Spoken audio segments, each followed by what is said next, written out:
আল্লাহর রহমত ছাড়া কিছু হবে না। ঠিক আছে, আল্লাহ যদি একজনের ইজ্জত দেয়, আপনি আর আমি নিচের দিকটা নিয়ে কোনো লাভ হবে? ঠিক আছে, কারণ আল্লাহ ইজ্জত তোমার মালিক। আজকে আল্লাহ যেটা করে এলো মঙ্গল, তাই যদি না হবে দেবতা সাতক্ষীরার মধ্যে ঢোকার কথা না, কিন্তু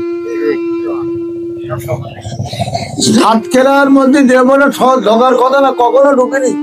ধরেন বাংলাদেশ স্বাধীন পাকিস্তানের পিরিয়ডেতে সাতক্ষীরাটা সিট, এই সিটির সাথে কেউ যোগ হয়নি, কেন ঢুকলো হঠাৎ কেউ জানে না। তাহলে নিশ্চয়ের মধ্যে কিছু একটা রহস্য নাকি? আল্লাহর রহমত আছে নিশ্চয়ের মধ্যে, আল্লাহর কিছু একটা এর মধ্যে আছে। ধরেন বিএমপি ওয়ালারা কেউ বাধা দেয়নি, অনেক জায়গায় কেস কাম হয়েছে। জমাত ওয়ালারা কেউ বাধা দেয়নি, ওরা কেস করলে কিন্তু সে ভাগ হয়ে যেত, মানে যা ছিল তাই দেখবে। কারণ নাকি কেউ কিছু বলল না, নীরবে আমরা শুধু ভোটই করে যাচ্ছি নাকি?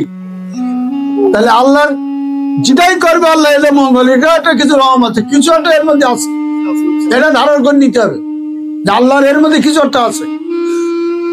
নাইলে মানে পাকিস্তান বিরাটেতে সেট ভাগ হয়নি, এখন হুপ করে হয়ে গেল, কেউ জানে না।